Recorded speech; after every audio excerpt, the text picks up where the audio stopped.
Hi guys, welcome to ZIBAKERIZ, and in this video I'll be sharing with you how to create these painted edge pumpkin themed cupcakes. So over here I've already colored all of my buttercream, and the first color I achieved was this deep burgundy color, and I got that by using a few drops of crimson by Wilton, and I got this second beautiful yellow shade by using Wilton yellow gel food coloring. I think I also added a few drops of crimson as well.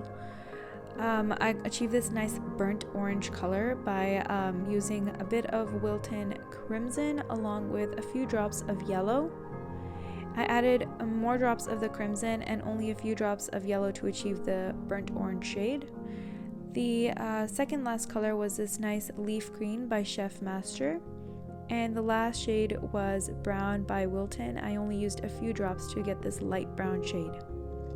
So these colors were actually mixed and set aside for about 20 minutes, and I covered them with plastic wrap so no crust forms, and that was so that the colors can actually develop over time, so they do deepen and get darker in shade. Also, I did place plastic wrap touching the buttercream so that no crust would form, and this would prevent any sort of crust from getting into your final coat of buttercream. And now I'm just thoroughly mixing our buttercream, and this was to help remove any air bubbles that may have formed in the process of waiting. So the tips that I'm using are actually a Wilton 1M tip, so I'm using 3 Wilton 1M tips. Then for the leaf I'm using a Wilton tip number 67, and for the stem I'm using a Wilton tip number 21, and then for the twines I'm using a Wilton tip number 2. And I'm also using couplers just in case I want to change any of the tips that I use later on. So I'm just going to place the tip inside the bag and then push back to see where I want to cut, and just cut it off and then push the tip to see if it's secured. So we're going to do that with all of our piping tips, just cutting off the tip, and you don't want to cut off too much that it falls out of the bag, just enough for it to fit in perfectly. So once you've added piping tips to all of your piping bags, we're just going to carefully place our piping bag over a large cup, and this will just make it easier for us to add in our buttercream. So you can just carefully add that into the piping bag, and if you don't have a large opening cup, you could also just cup it around your hand, and it should work perfectly fine as well. So now that the burgundy shade has been added to the piping bag, I'm going to do that with my burnt orange color as well. And I did make more buttercream for my burgundy, orange, and yellow, since those are the colors that I'm going to be making my pumpkins. So I did need more buttercream for that. So you can see I'm carefully placing it inside the piping bag, and then you just want to push the buttercream close to the end of the piping tip, and repeat the same process again for my yellow buttercream. So cupping it over again in the piping bag, placing the buttercream inside, and then pushing the buttercream to the end of the piping bag just to ensure everything is inside and there's no air pockets.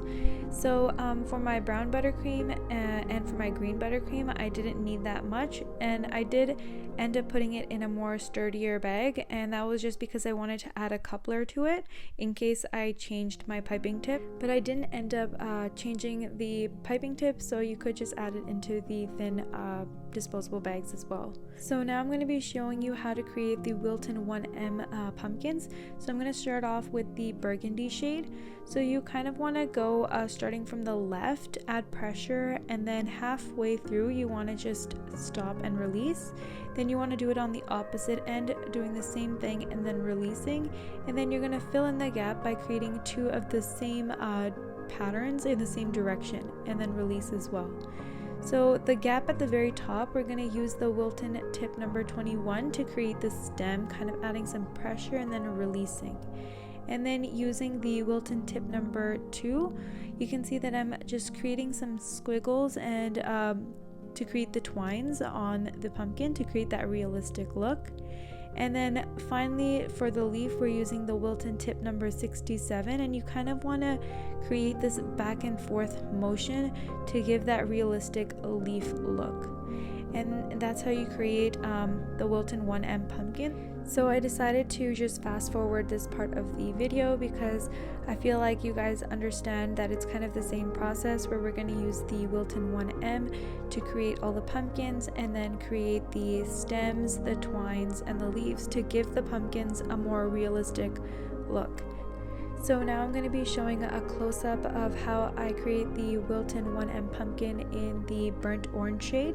So same concept, you want to go on both sides and then kind of release as you make it to the center of the cupcake. And then you want to go back in with your stem, your twines, and then the leaves as well. And also another thing that I forgot to mention is the buttercream consistency is really important. So I use the same consistency to make the pumpkins, the twines, the stem, and the leaves. So I used a medium buttercream consistency, which basically means that it's stiff enough for me to pipe my designs and it's not too soft that it won't hold its shape. And I would suggest using a medium consistency buttercream whenever you're doing some sort of decorating, so cupcakes or on a cake. Another thing I wanted to mention was that I've been getting a lot of questions related to my buttercream and different types of buttercream problems you guys have.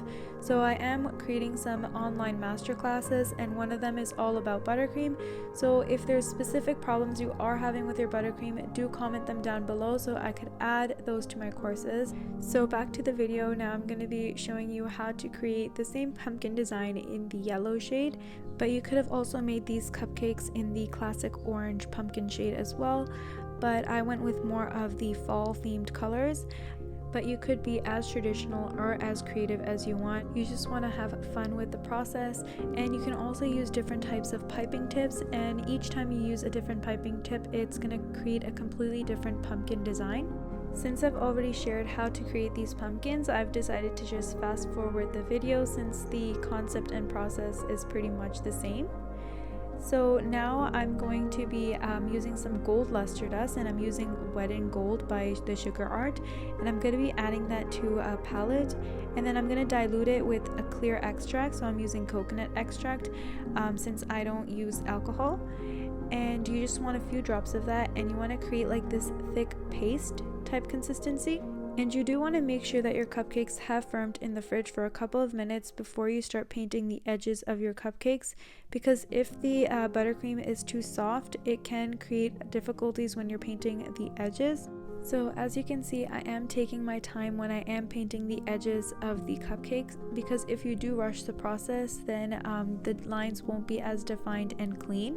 So do take your time when you are painting the edges. And I know it is definitely a time-consuming process, but I feel like it just adds a lot of elegance and dimension to your actual cupcake as well. And I actually created this signature painted edge look on rosettes, and everybody absolutely loved them on my Instagram. So if you do want to check those out, check out at ZIBAKERIZ on my Instagram page. And if you do want a full tutorial on how I create these on rosette cupcakes, do comment down below and I would be more than happy to share that with you as well. So you can see I've actually fast forward the clip here just because the process is pretty much the same on all the cupcakes, and it does require you to be very patient in this process. But if you don't want to do all the cupcakes, you could definitely just do a couple, so about 4 or 5, and keep the rest plain. It's really up to you. But I do feel like painting the edges creates a lot of dimension and a lot more elegance to the final product of your cupcake as well. If you do feel that your buttercream is getting soft at this point, it's important to place your cupcakes back into the fridge or the freezer for a couple of minutes or until it's firmed up, and that will just make it easier for you to paint the edges. Otherwise you won't get that clean painted edge.